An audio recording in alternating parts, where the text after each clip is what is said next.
Three young, identical triplet boys vanished without a trace from a small Texas town in 1981, disappearing while playing outside their family home. 30 years later, their mother spots a crucial detail hidden in one of their old photographs. Shocking discovery that would expose what really happened to them. The afternoon sun beat down on the modest suburban neighborhood on the rural outskirts of Texas, near the Mexican border. Evie Marlowe adjusted her sun hat as she stood in the backyard of the Rodriguez family home, watching children play and adults mingle at young Tommy Rodriguez's birthday party. At 60 years old, Evie still carried herself with grace, though the decades had etched fine lines around her eyes that had spent countless hours scanning faces in crowds, always searching. Her husband, Walter, 2 years her senior, stood chatting with some of the men by the grill. They had arrived an hour ago, joining the celebration, as the neighborhood had done for generations. The birthday song had been sung, candles blown out, and cake distributed. Children now played freely, while adults engaged in casual conversation. Evie was half listening to her neighbor, Martha's story about her garden when movement at the patio door caught her attention. A man she didn't recognize stepped into the backyard, holding the hand of a young boy around 8 years old. "Sorry, we're late," the man announced to no one in particular. Something happened at home. The boy immediately broke free from his father's grip and darted toward the other children playing in the yard. As he ran past, Evie froze. The child wore green checkered overalls with bright yellow straps over a long-sleeved shirt. His dark, curly hair bounced as he moved. Something about the combination struck Evie like a physical blow, without excusing herself from the conversation. She moved quickly across the yard, her heart hammering in her chest. She reached out and grasped the boy's shoulder, turning him around to face her. "Where did you get those clothes?" she asked, her voice barely above a whisper. Her hand moved instinctively to touch his curly hair. The boy's eyes widened in alarm. He twisted away from her grasp and ran toward his father. "Daddy, Daddy," he cried out, his voice high with fear. The man looked up, concerned, and immediately started walking toward Evie, who stood rooted to the spot, trembling slightly. "Is everything okay?" the man asked, placing a protective hand on his son's shoulder. His tone was more curious than accusatory, but his body language was clear. He was worried about what had just happened. "She touched me," the boy said, pressing against his father's side. "She scared me." The man's expression hardened slightly. "What's going on? Why did you grab my son?" Evie's mouth opened, but no words came out. She reached toward the boy's clothing again, her fingers stopping, short of actually touching him. "Those clothes, where did you get them?" "Excuse me." The man stepped between Evie and his son. "What's your problem, lady?" Walter appeared at Evie's side, along with several neighbors who had noticed the commotion. He wrapped a protective arm around his wife's shoulders, taking in the scene with a quick glance. "I'm sorry," Walter said, his voice steady despite the slight tremor in his hand. "My wife didn't mean any harm." He looked at the boy, and Evie felt him stiffen beside her. "Your son's outfit, it's very similar to what our boys wore." "Our sons, they were triplets," Walter continued. "They went missing 30 years ago. They had green checkered overalls, just like that, with yellow straps and long sleeves. It must have shocked my wife." The neighbors murmured in understanding. Mrs. Rodriguez, the party host, stepped forward. "It's true," she said softly to the man. "The Marlowe boys disappeared back in 1981. A terrible tragedy. The whole neighborhood searched for weeks. The man's expression softened immediately. "I'm so sorry, I had no idea." He looked down at his son's clothing. "I bought these months ago at a department store. I can't remember exactly where." Evie, still stunned, pleaded, "Please, could I just look at the clothes? I just want to see if it's the same brand." Walter gently held her back. "Evie, honey, the boy is not Lucas, Noah, or Gabriel. Let's not upset him further." He turned to the man. "I apologize for my wife. This has been difficult." Mrs. Rodriguez touched Evie's arm. "Evie dear, you look so pale. Maybe you should go home and rest." Walter nodded gratefully. "Yes, I think that's best." He thanked the party host, excused them from the gathering, and nodded respectfully to the father and son. "I wish we had met under better circumstances. I'm truly sorry for upsetting your wife," the man said sincerely. "I honestly had no idea. We're new to the neighborhood and thought attending the birthday party would be a nice way to meet everyone." "It's not your fault," Walter assured him.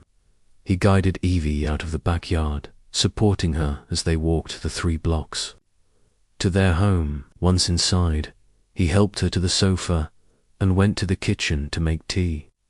When he returned, he helped her take a sip from the steaming cup. Evie's eyes filled with tears. "I didn't mean to scare that little boy," she said, her voice breaking. When I saw those clothes." Walter nodded, sitting beside her. "I know, you had an anxiety attack. It's okay." "I can't forget them, Walter," Evie said, tears streaming down her face now, even after 30 years.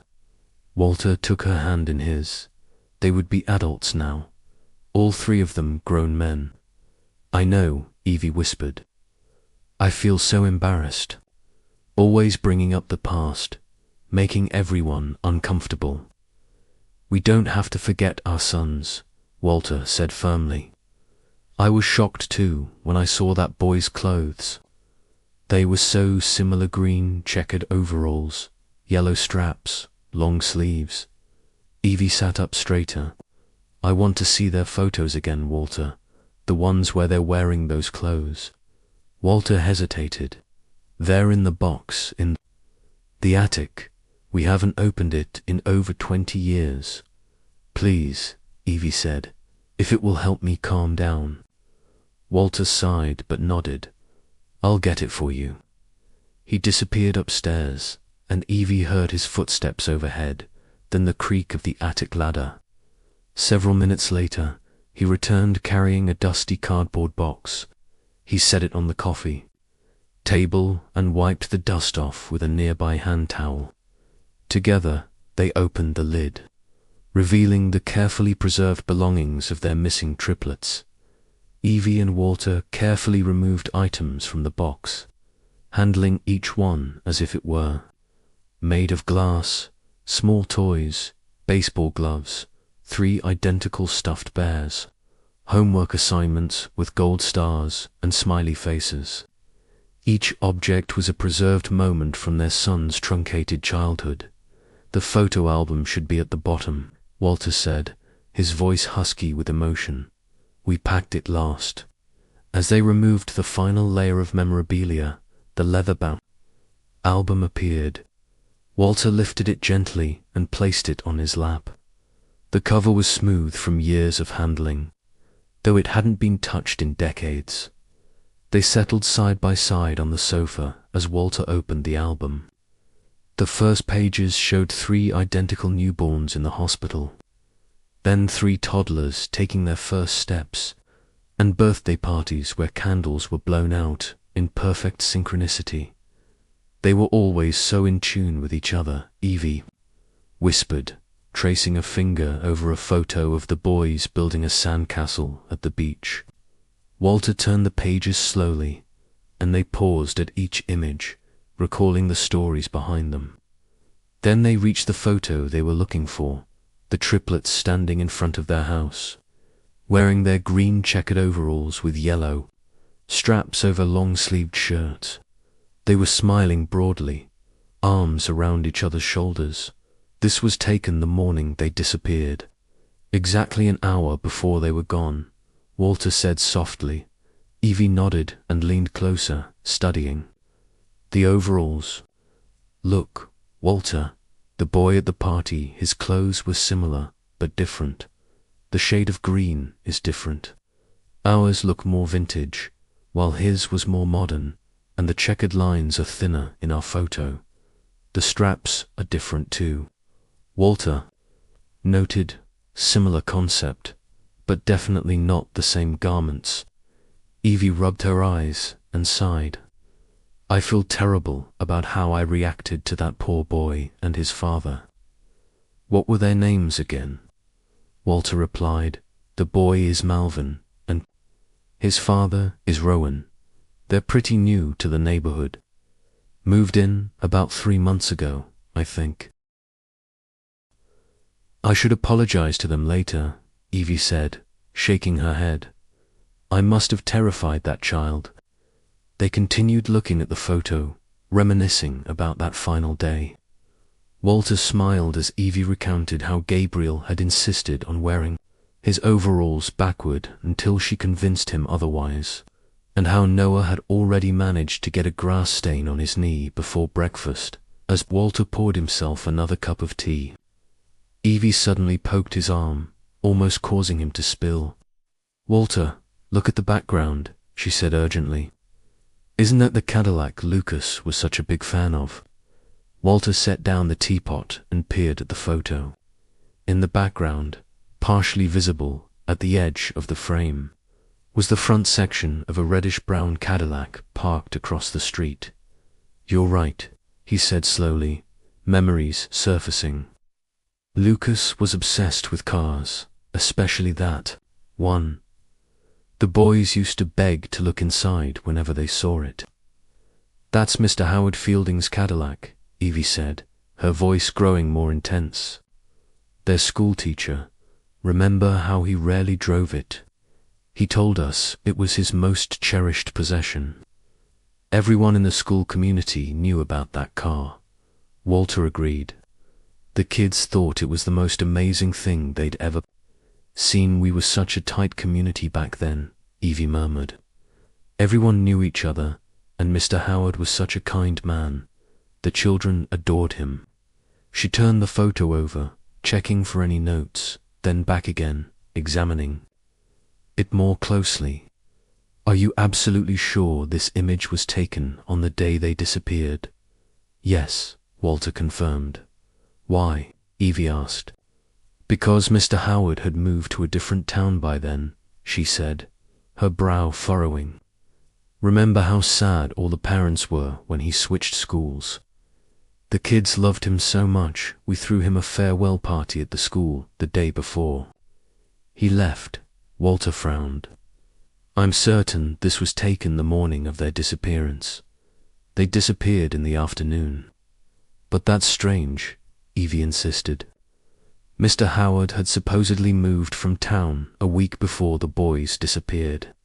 So how could his Cadillac be parked there in the photo? Walter set the album aside and rummaged through the box again, searching through the items they had already removed. Finally, he found what he was looking for, the original Kodak photo envelope with the film negative still inside. The processing date was stamped clearly on the outside. Look, he said, showing Evie the date. This confirms it. The film was developed 2 days after they disappeared. These were definitely taken that morning. Evie rubbed her arms, suddenly chilled despite the warm air in the room. If that was really Mr. Howard's car, then he might have seen something suspicious in the neighborhood that day. The police would have questioned him. She paused, thinking. But they never mentioned interviewing the teacher, which means he must have truly been gone before the boys disappeared. Walter noticed Evie's increasing agitation and placed a gentle hand on her shoulder. Evie, it could be a coincidence. It might not even be Mr. Howard's Cadillac. It could have belonged to anyone. But I don't remember anyone else. In the neighborhood who had a Cadillac, Evie countered. We were very close with everyone. We would have known. Maybe it didn't belong to a local, Walter suggested reasonably. It could have been a visitor to one of the neighbors. You shouldn't overthink this, honey.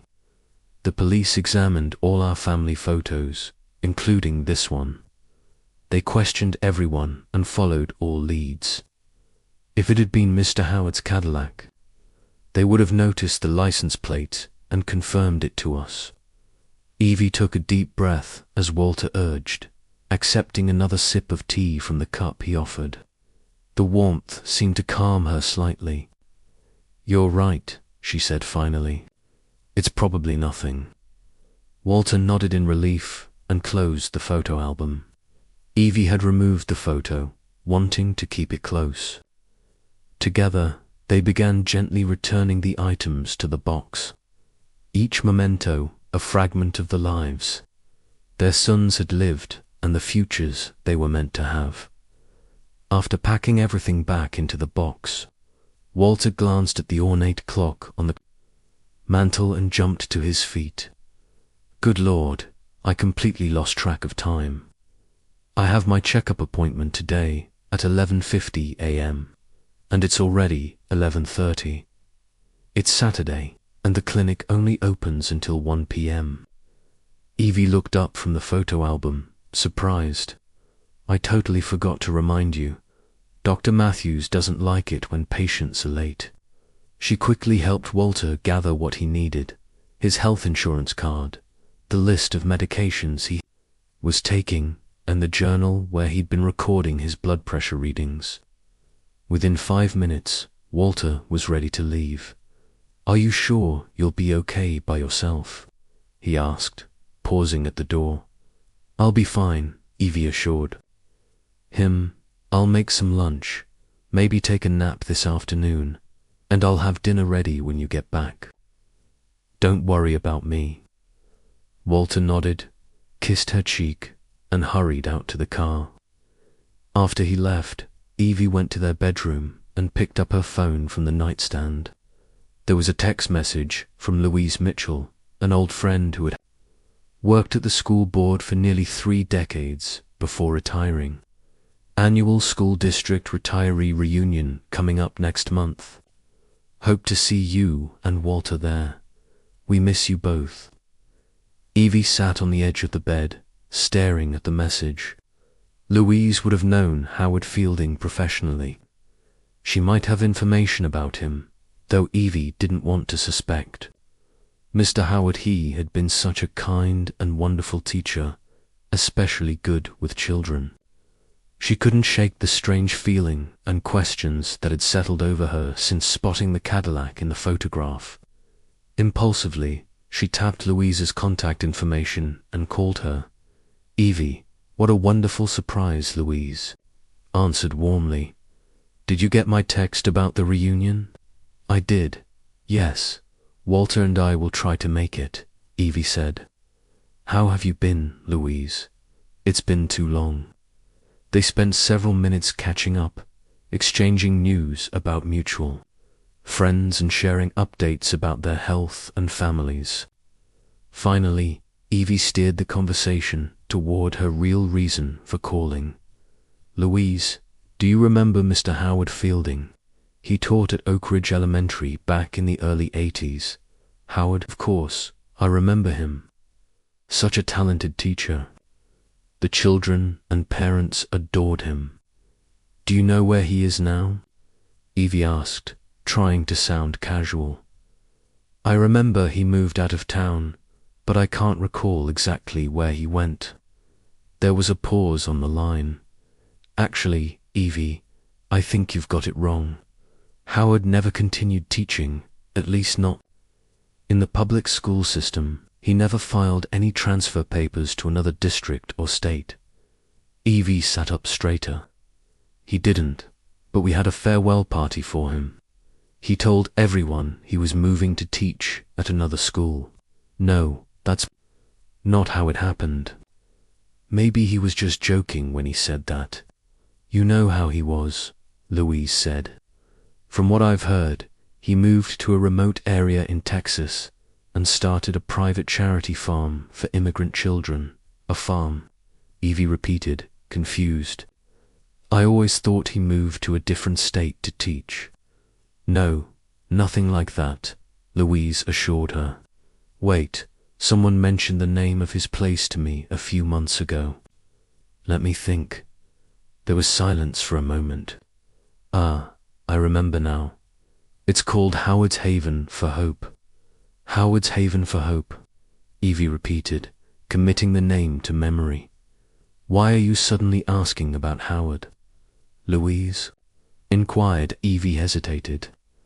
I just remembered he had a Cadillac, and I saw a similar Cadillac in an old family picture. Oh yes, he did have that beautiful Cadillac, Louise confirmed, but he rarely took it out for a drive. He preferred to use his other car for daily travel. That Cadillac was his pride and joy, more of a showpiece than transportation. Do you remember exactly when Howard left town? Evie asked, her heart beating faster. Louise sighed. It was so long ago, Evie. I really couldn't say for certain. After ending the call, Evie immediately went to the computer in the small home office and searched for Howard's Haven for Hope. She found a simple website with minimal information. The homepage banner showed smiling young men and boys working on a farm. Most appeared to be of Spanish or Mexican heritage, with dark hair and tanned skin. She browsed through the gallery photos, but nothing looked unusual or suspicious. In fact, the images portrayed what seemed to be a positive, nurturing environment. Howard appeared to be doing good work, providing opportunities for immigrant children. His profile page featured a brief biography mentioning his background as an elementary teacher and his passion for working with children. The farm's mission statement emphasized education, support, and creating pathways to success for immigrant youth. Evie found the farm's address and an email contact, but no phone number. She stared at the screen, contemplating her next move. It might be good to meet with Mr. Howard again to see what he was doing now. Perhaps she could show him the picture and ask if the Cadillac was his. Checking the clock, 11:45 a.m. Evie realized she could still make it to the address today. It was only a 90-minute drive if she left soon. She could reach the farm by early afternoon with plenty of daylight. Remaining, she picked up her phone and called Walter at the clinic. Walter, how's your appointment going? I'm still in the waiting room, he replied. Everything okay? Yes, but I found some interesting information. Evie explained what Louise had told her about Howard's farm. Like to go there today, Walter. Would you come with me? There was a pause. I don't know, Evie. I'm a bit worried about you. You seem fixated on this Cadillac coincidence. I'm fine, she assured him. I don't want to overthink this or have bad feelings toward Mr. Howard. He was always so kind. The charity farm looks interesting, and it would be nice to catch up with him after all these years. Right, Walter agreed. But we should call him first. Let him know we're coming. I didn't find a phone number, just an email address. I'll send a message, though they might not see it before we arrive.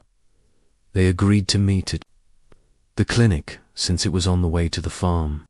Walter would finish his appointment, and Evie would take the bus to meet him there. I'll leave right away, Evie said, already reaching for her purse. See you soon. Evie left the house with a sense of purpose, locking the door behind her and walking briskly to the bus stop 3 blocks away. The Texas heat was building. As the day progressed, and she was grateful when the bus arrived just as she reached the stop. The 15-minute ride to the medical clinic passed quickly as Evie's mind churned with questions about Howard Fielding and his Cadillac. As she stepped off the bus, a young woman in a straw hat and bright yellow t-shirt thrust a colorful flyer into her hand. "County Agricultural Fair this week," the woman announced cheerfully before moving on to the next disembarking passenger. Evie glanced at the flyer as she walked toward the clinic. It advertised a week-long agricultural event that had started yesterday. Each day featured different activities, culminating in a farmer's market and various competitions over the weekend. She noticed a large print announcing a special auction today at a site not far from Howard's farm. "Interesting," she murmured, tucking the flyer into her purse as she approached the clinic entrance. Inside, she found Walter at the cashier's desk, settling his co-payment for the appointment. He smiled when he saw her. "Perfect timing," he said. "Dr. Matthews says everything looks good. My blood pressure is down since they adjusted my medication." "That's wonderful news," Evie replied, genuinely relieved. "Are you ready for our little adventure?" Soon they were in Walter's sedan, following the GPS directions toward Howard's Haven for Hope. The landscape gradually changed, from suburban neighborhoods to increasingly rural farmland as they drove. "Any response to your email?" Walter asked, eyes on the road ahead. "No, nothing," Evie replied. She pulled the flyer from her purse. "But look at this. I got it at the bus stop. There's a big agricultural event happening this week. Today, there's an auction not far from Howard's farm." Walter glanced briefly at the flyer as she held it up. "I wonder if Howard will be at that event." "It's possible," Evie agreed, studying the map on the flyer. "The auction site is in the same general area as his farm, just a different address." "Let's visit his farm first as planned," Walter suggested. "We can always check out the auction afterward." After driving for more than an hour through increasingly remote countryside, they turned onto a long gravel road marked by a simple wooden sign, "Howard's Haven for Hope." The driveway led to a cluster of buildings, a large farmhouse, several barns, and what appeared to be dormitories. The place seemed quiet, with few people visible. As they parked and got out of the car, they noticed a young man emerging from one of the barns. "Hello there," Walter called out, waving. The young man, Hispanic, probably in his early 20s, approached them with a friendly smile. "Hello, can I help you?" "We're looking for Howard Fielding," Evie said. "Is this his farm?" "Yes. This is Mr. Fielding's place," the young man confirmed. "Do you have an appointment with him?" Walter shook his head. "No, not exactly. We're old friends from back when Howard was a teacher. We sent an email to the address on the website." The young man's expression cleared. "Oh, that's the old email address. We've been switching to a new one this past month, but the website hasn't been updated yet." He looked apologetic. "Mr. Fielding isn't here right now. He and most of our staff and children went to the county agricultural event. There's an auction today, and we're also running a stall to promote our charity program." "Yes, we just heard about the event," Evie said, trying to hide her disappointment. She turned toward the car, ready to leave. "Wait," Walter said, placing a hand on her arm. He turned to the young man. "Since we're already here, would it be possible to look around the farm a bit? We'd love to see what Howard has built here."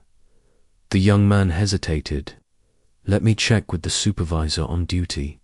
One moment, please." He walked away, pulling out a phone, and had a brief conversation. When he returned, he was smiling. "That's fine. I'd be happy to show you around." For the next 30 minutes, they followed him through the property.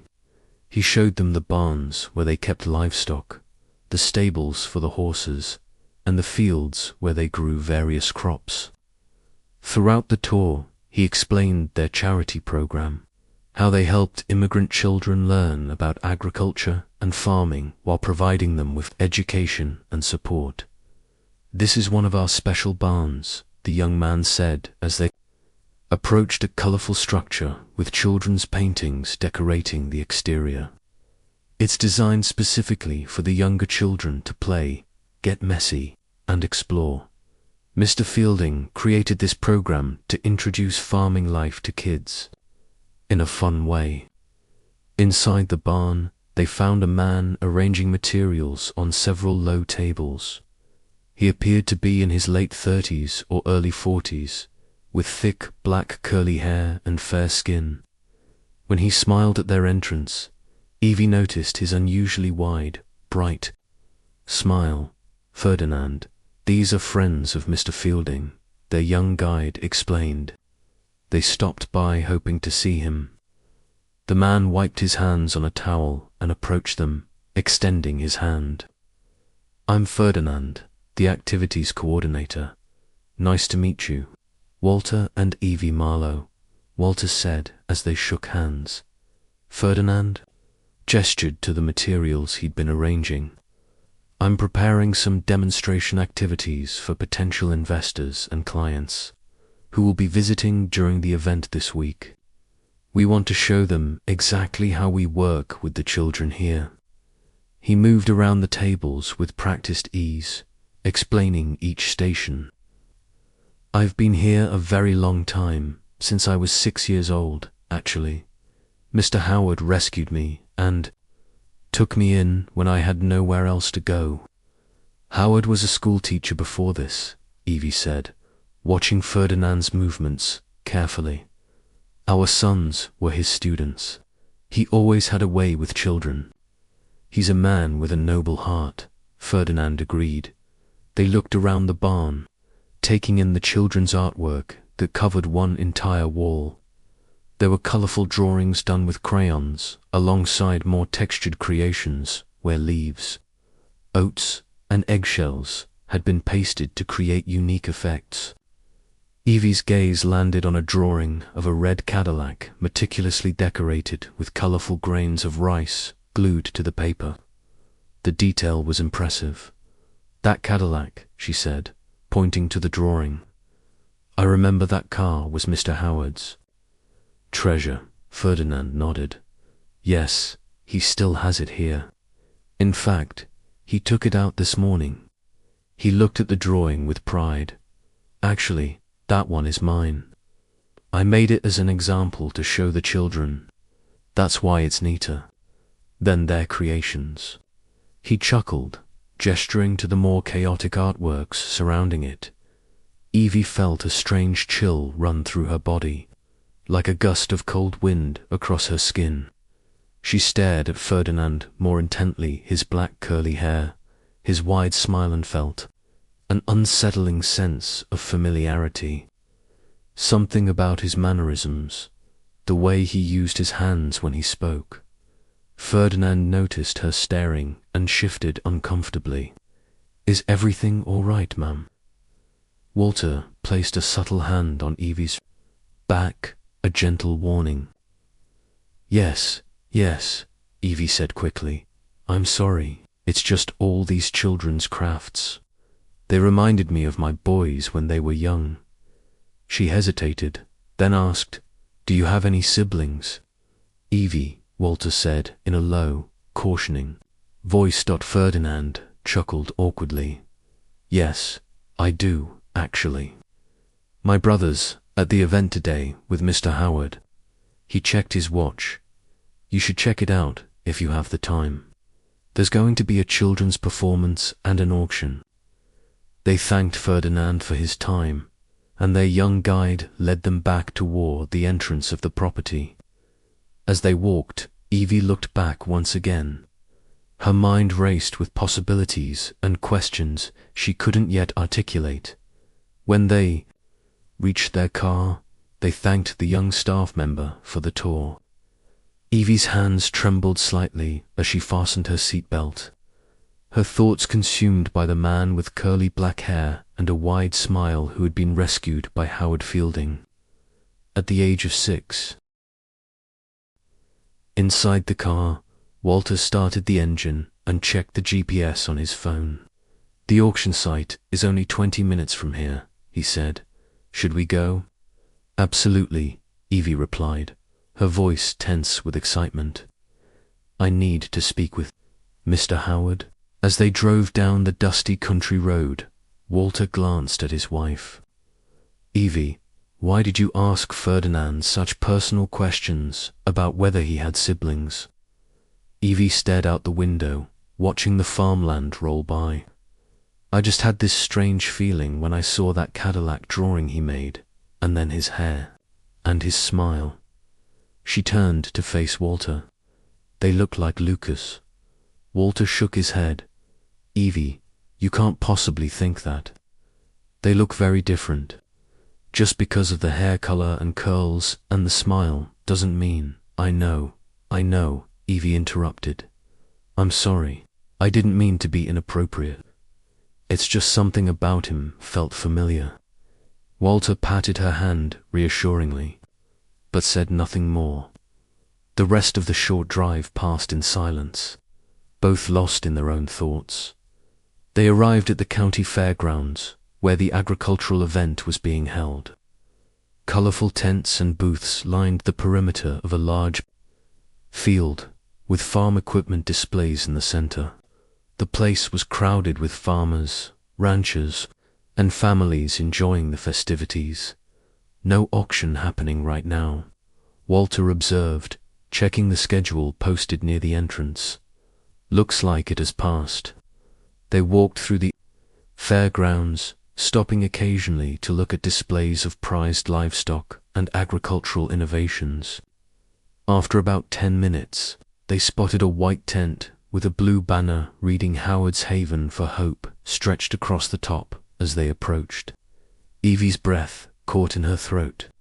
There, speaking with a couple who appeared to be potential donors, was Howard Fielding. Though 3 decades had passed, she recognized him immediately. His hair had gone completely white, and deep lines etched his face. But he still had the same enthusiastic gesturing as he spoke. They waited until the couple moved on, then stepped forward. "Mr. Fielding," Walter said. "Howard Fielding." The older man turned, his expression polite but blank. "Yes. Can I help you?" "You probably don't remember us," Evie said. "I'm Evie Marlowe, and this is my husband, Walter." Sons, Lucas, Noah, and Gabriel were your students at Oak Ridge Elementary. Howard's brow furrowed as he studied their faces. "I'm terribly sorry. It's been a long time, and I'm an old man now, almost 70. He tapped his temple. "The memory fails a bit more each year. Can you believe that?" Evie stepped closer. "I organized your farewell party with the other mothers before you left the school.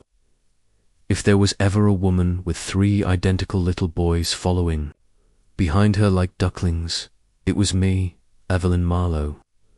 Recognition slowly dawned in Howard's eyes, and his face broke into a smile. "Of course, the Marlowe family. Lucas, Noah, and Gabriel Bright boys, all 3 of them." His smile faltered slightly. "I'm very glad to see you both after all these years. We were surprised to learn about your farm," Walter said. "It's quite an impressive operation you've built." "Thank you," Howard replied. "It's been my life's work these past decades." The conversation inevitably shifted to the triplets. Howard's expression grew somber. "I heard about the boys going missing. A terrible tragedy. I was deeply saddened when I learned of it. I always thought you'd moved to another town in a different state to teach," Evie said, watching his reaction carefully. Howard shook his head. "No, I stayed in Texas. I went to a different town to get a certification and prepare for this venture. He gestured around. Starting this farm was always my dream. Evie leaned forward slightly. Mr. Howard, do you remember what date you left town? Was it before or after my boys disappeared? Before, Howard said promptly. It must have been before, because otherwise the police would have questioned me. He tilted his head. Why do you ask? Without answering, Evie reached into her purse and produced the photograph she had taken from the album. She held it out to Howard. I was looking at this photo just this morning. It was taken the day the boys disappeared, just an hour before, actually. She pointed to the edge of the frame. I noticed the Cadillac in the background. Walter stepped closer. Was that your Cadillac, Mr. Fielding? Do you remember driving in our neighborhood or parking near our home that day? Howard's expression changed subtly. The affable smile disappeared, replaced by a tight-lipped seriousness. He stared at the photo for a long moment, silent. I can't remember exactly the date when I left town, he finally said, his voice lower than before. And I certainly don't recall driving near your home or seeing the boys that day. He handed the photo back to Evie. It must belong to someone else. Walter nodded, placing a hand on Evie's shoulder. Well, at least now we have our answer. Evie nodded too, but she noticed Walter's behavior had changed. He seemed suddenly tense, clearing his throat and shifting his weight from foot to foot. Howard looked at them with an unreadable expression. Do you think the Cadillac is connected to your boy's disappearance? We're not sure, Walter replied. The police never mentioned it back in 1981. We just noticed it in the photo this morning. Howard checked his watch. It's nearly 3:30. We need to start wrapping up. He turned to two men standing behind the table. The event is ending. At 4 p.m., let's get everything packed up. He turned back to Evie and Walter. You should take the opportunity to look around while you can. In about 5 minutes, there will be a closing performance by the children from our farm. He pointed toward a small outdoor stage at the far end of the fairgrounds. It's quite charming. You might enjoy it. Thank you, Walter said. It was good to see you again, Howard.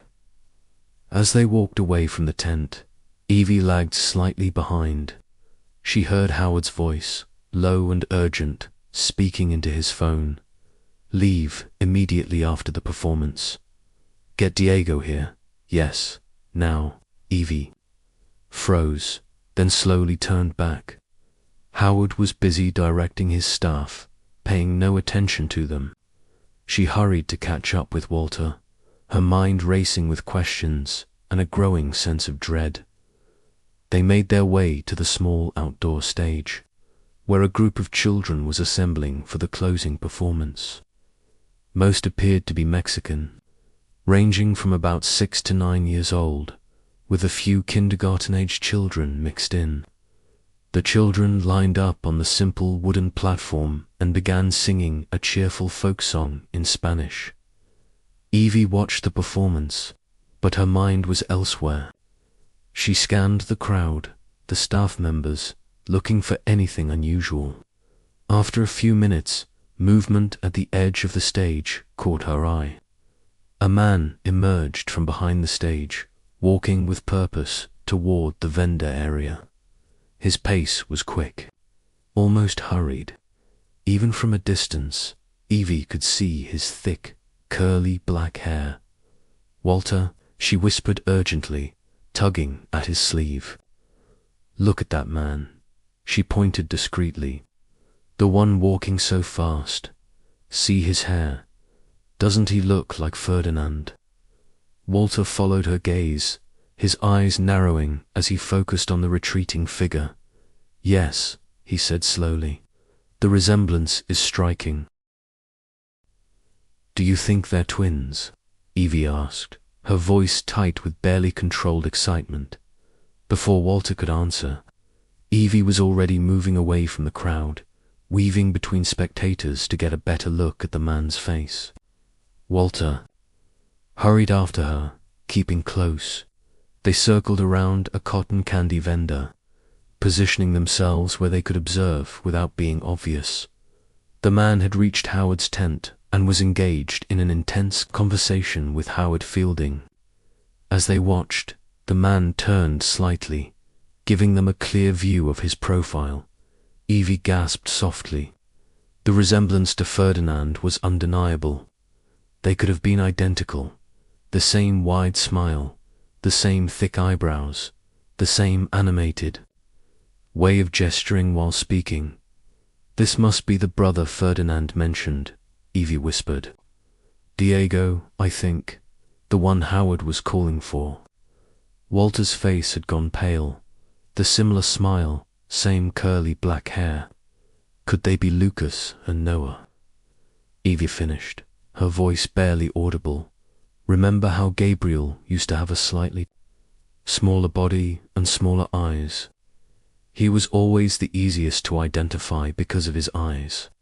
And Noah had that slightly thicker brow and was always so agile and fast, even though he was calmer than Gabriel and Lucas." They watched as Howard and Diego suddenly broke off their conversation. Howard gestured sharply, and both men began walking rapidly toward the parking area, leaving the other staff members at the tent looking confused. "Why are they in such a rush?" Evie's voice rose with alarm. "We should follow them. I need to talk to that man." She started forward, but Walter caught her arm. "Evie, wait. We could be mistaken. If they really are our boys, Gabriel should be here, too. Let's check the area first. If Gabriel is here somewhere, then we can call the police to investigate Howard." Evie hesitated, then nodded reluctantly. "You're right. Besides, we know where the farm is if we need to go back." They moved quickly through the fairgrounds, scanning faces in the crowd, looking behind booths and tents, but found no third man resembling Ferdinand and Diego. "Maybe we're wrong," Walter said, though his voice lacked conviction. "Maybe it's just a coincidence." But Evie was already heading back toward Howard's tent, where a single staff member was packing up the last of their materials. He was an older man, perhaps in his late 60s, with weathered hands that spoke of decades of farm work. "Excuse me," Evie said, trying to keep her voice casual. "We were just at the farm earlier today and met Ferdinand. Then we saw another man who looks just like him. Diego, is it? Are they brothers?" The man looked up, nodding. "Yes, they're twins. Twins," Evie repeated, exchanging a glance with Walter Dott. The man chuckled. "Well, actually, here's a fun fact. They're triplets. The third one isn't here today, though. He works at Mr. Howard's private estate, not far from the farm." Evie and Walter stared at each other, identical expressions of dread and hope mingling on their faces. "Where is this private estate?" they asked in unison. The man gave them an odd look, clearly taken aback by their synchronized question and sudden intensity. "I'm sorry, but I can't disclose the owner's private information." He handed them a brochure. "Here's the farm address if you want to know more about our programs and what we're doing." "Yes, thank you," Walter said, taking the brochure even though they already had the information. "We appreciate your time." They stepped away from the tent, moving to a quiet corner where they wouldn't be overheard. "Walter," Evie whispered, her voice shaking. "Triplets. They're triplets, and they're the right age. Ferdinand said he's been with Howard since he was 6. Walter ran a hand through his hair, his expression stricken. "It can't be a coincidence. the Cadillac in the photo, Howard's strange reaction, and now these three men who look so much alike. "Our boys," Evie said, tears filling her eyes. "After all these years, could we have finally found our boys?" They rushed to the parking lot, scanning the area for Howard or Diego, but saw no sign of either man. Getting into their car, Walter started the engine. "We're going back to the farm," he said firmly, his knuckles whitening on the steering wheel. "That's where they're most likely to go." As they pulled onto the road, Evie pulled out her phone and dialed 911. When the dispatcher answered, she asked to speak to a detective, explaining it was regarding their cold case of missing children from 1981. Within moments, she was connected to Detective Martinez from the Missing Persons Unit. "This is going to sound incredible," Evie began, her voice trembling slightly. "But my husband and I believe we found our sons who disappeared 30 years ago." She quickly explained everything: the photograph with the Cadillac, finding Howard Fielding at his charity farm, and discovering two men who appeared to be identical to each other, with a third brother not present. "They look like the right age. They should be 36 now, and they have the same features as our boys," she concluded. "The man who took them, Howard Fielding, was their elementary school teacher. He left the event in a hurry when we showed him the photograph." "I understand your concerns, Mrs. Marlowe," Detective Martinez replied, his tone calm but firm. "But I need you to promise not to confront Mr. Fielding on your own once you reach the farm. He was a respected figure in the community, and we'd like to question him first. We're also working on gathering more information and locating his private residence. My team and I are heading to the farm now, and I've already contacted the local sheriff's department. They should be there within 10 minutes. "We're almost there," Walter said, turning onto the gravel road leading to Howard's Haven for Hope. "If you see Howard, maintain a safe distance," the detective warned. "The fact that he left early from the event with one of these men is concerning, but we have to be careful." "We will," Evie promised. Keeping the line open, they reached the farm but parked well away from the main buildings, positioning their car behind a stand of trees where they could observe without being seen.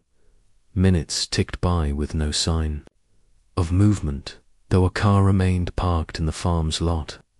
Then, after what seemed like an eternity, 3 figures emerged from the main house: Howard, Diego, and Ferdinand. They moved quickly, throwing bags into the trunk of Howard's car. "They're leaving," Evie whispered into the phone. "Howard, Ferdinand, and Diego, they're all getting into a car. Stay where you are," Detective Martinez instructed. "We found the farm's property records. It's registered under a different name than Howard Fielding. We're issuing warrants now to search both the farm and the private residence we've located." As Howard's car began to pull away from the house, 2 sheriff's vehicles appeared on the gravel drive, lights flashing. They quickly positioned themselves to block the exit. "The sheriff's deputies are here," Evie reported, her heart racing. "Good. Stay in your car until I tell you otherwise," the detective replied. Through the windshield, they watched as the deputies approached Howard's vehicle, hands hovering near their holsters. Howard stepped out, his hands in the air, but his face a mask of confusion and anger. Ferdinand and Diego exited more slowly, looking bewildered. One of the deputies spoke at length with Howard, who gestured emphatically, pointing toward the house and shaking his head. The deputy seemed uncertain, glancing at his colleagues. "I think the sheriff is hesitant," Walter murmured. "Howard must have a good reputation around here." Indeed, they could hear fragments of conversation carried on the breeze. "Respected figure in the county. Charity work. Must be a misunderstanding. I can't wait any longer, Evie said suddenly, dropping the phone into her purse but leaving the line open. They're going to let him go. Before Walter could stop her, she was out of the car and striding toward the group. Walter hurried after her. Howard Fielding, Evie called out, her voice stronger than she felt. Everyone turned to look at them. Howard's expression darkened when he recognized them. Mrs. Marlowe, one of the deputies, said, stepping forward, "Please return to your vehicle. We're handling this situation." Instead, Evie reached into her purse and pulled out the photograph from 1981. She held it up for everyone to see. "If you're even considering letting this man go, then let me show you something," she said. "These are my sons, Lucas, Noah, and Gabriel Marlowe. They vanished 30 years ago on June 12, 1981. She turned and pointed to Ferdinand and Diego. "And here are two of them standing right in front of you." Ferdinand and Diego stared at the photograph, their expressions shifting from confusion to shock. They moved closer, examining the image of three identical boys in green checkered overalls. "That's us," Ferdinand said softly, "with Marco." "Is there a third brother?" one of the deputies asked sharply. Both men nodded, still staring at the photograph. "I did nothing wrong," Howard insisted, his voice rising. "I saved these boys. They were abandoned. These were my children." "They were not abandoned," Evie said, her voice breaking. "They disappeared while playing outside our house one afternoon." She pointed to the edge of the photograph. "That's your Cadillac in the background, isn't it, Howard? The same one you still have?" Howard remained silent, his jaw working.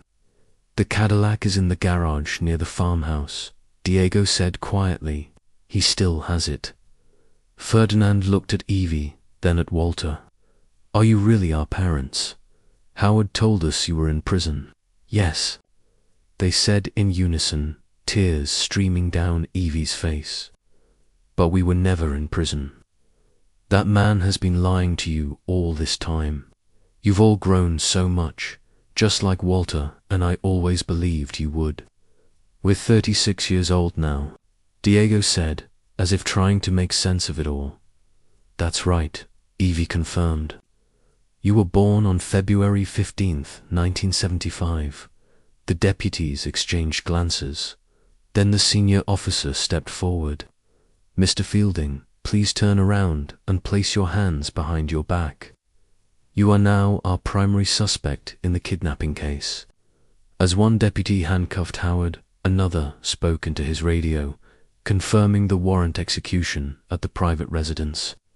The peaceful farm transformed into a hive of activity as more law enforcement vehicles arrived. Forensic technicians searched the buildings while detectives interviewed Ferdinand and Diego separately. In the garage, they found the Cadillac. Its cherry red paint was dulled with age, but it was unmistakably the same vehicle from the photograph. In Howard's office, they discovered the original license plate hidden in a locked drawer, along with documents bearing the false names of Ferdinand, Diego, and Marco.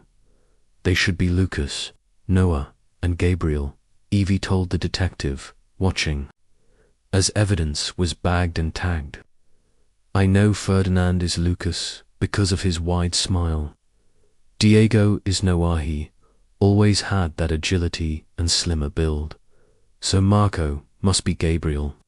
They're not even Mexican," Walter added, "though our ancestry does include some mixed heritage, which is why they could pass for Hispanic." When questioned about their third brother, Ferdinand explained, "Howard always kept Marco at the house, never at the farm. He takes care of the younger children there, mostly orphaned immigrant kids. He told us we were rescued," Diego added, "said our parents were immigrants who did something bad and went to prison for life. We believed him because we were so young when it happened. What did he do to you? A detective asked gently. Both men looked uncomfortable. Nothing bad in the last 20 years, Ferdinand finally said. He just expected absolute obedience, to do things exactly as he said. But our childhood was harsh, Diego added. Quietly, he would discipline us often, make us strip, touch us in ways that felt strange, then hit us with a rattan stick. He said it was the consequence for not listening or being naughty. Now we understand what he really did. But even all these years, we genuinely believed we were so bad that he had to treat us that way for our own good. That's what he made us believe, especially Diego. Later that evening, as twilight settled over the farm, a call came through from the team at Howard's private residence. We found Marco, the officer reported, along with 8 children ranging from 4 to 10 years old. We're moving them all to the hospital for evaluation.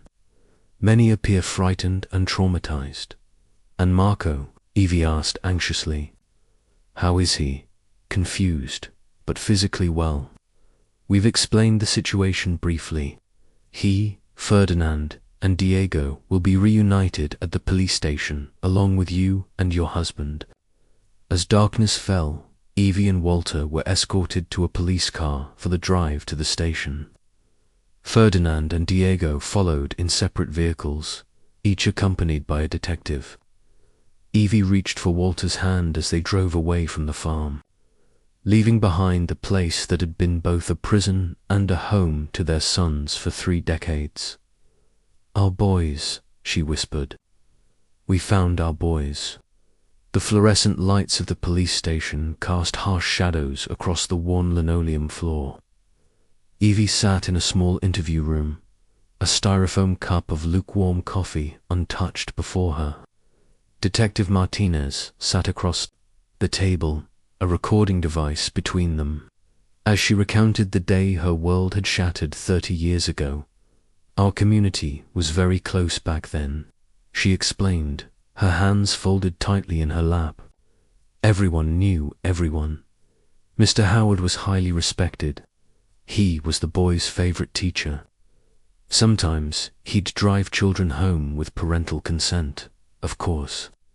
She described that fateful day, her voice steady despite the pain that still lingered in her eyes. Walter and I were both home, but we often let the children play outside by themselves for a few hours. It was a different time back then, in 1981. The neighbors all knew the boys, so we felt safe letting them play unsupervised. You didn't see them being taken? Detective Martinez asked gently. Evie shook her head. I was doing house chores in the back room. Walter was fixing something in the backyard. Neither of us was watching the window. Her voice caught. One minute they were there, playing in the front yard, and the next they were just gone. The detective nodded sympathetically, making notes. Mrs. Marlowe, we've interviewed Mr. Fielding and questioned the staff from the farm. Given his age and health, Mr. Fielding seems to have decided to confess rather than fight the charges. Evie straightened, her attention sharpening. What did he say? He said he always felt connected to the triplets. That's how he phrased it. That afternoon, before he supposedly left town, he decided he wanted to take them with him. The detective flipped through his notes. He lured them by offering ice cream and a short drive in his Cadillac. The boys were apparently fascinated with that car. Lucas, especially, Evie whispered. Fielding had planned the kidnapping in advance. He had already packed essentials and had forged paperwork for crossing county lines. Later, he returned to this county and established the farm using a forged identity. He purchased the isolated property with cash under a false LLC and claimed to be running a non-profit for migrant children. But how could there be no witnesses? Walter asked, having been brought into the room to hear the findings. And how did the police never find him? There were no screams or struggles that would have alerted anyone, the detective explained. To the boys, Mr. Howard was a trusted figure, offering them ice cream and a ride in his fancy car.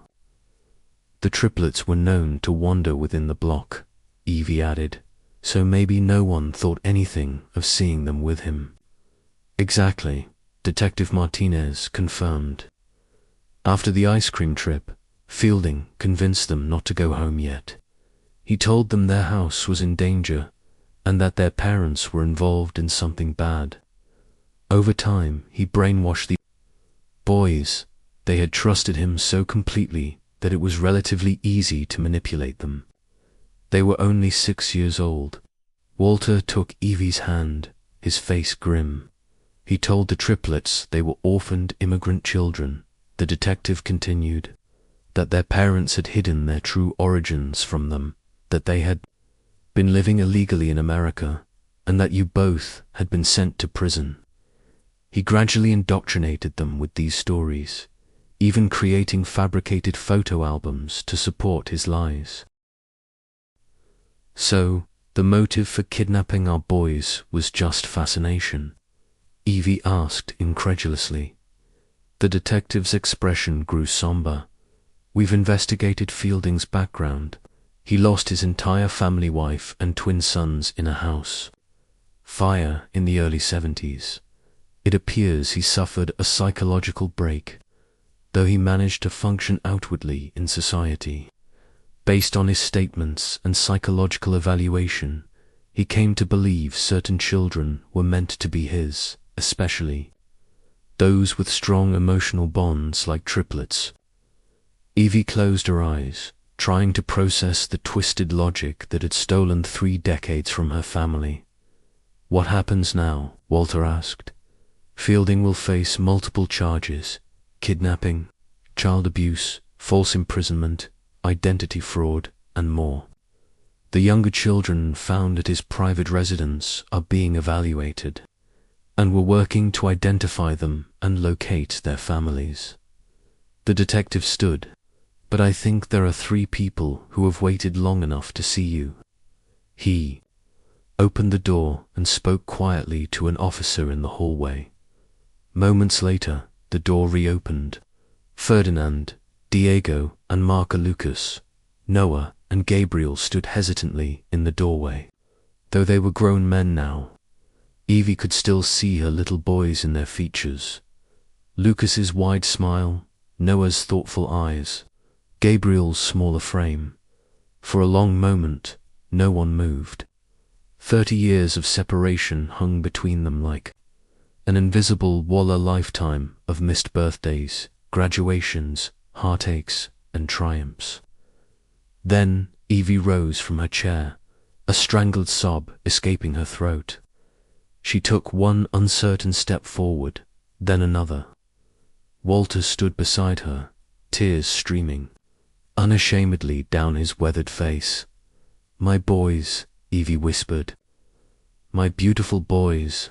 Something in her voice seemed to break through.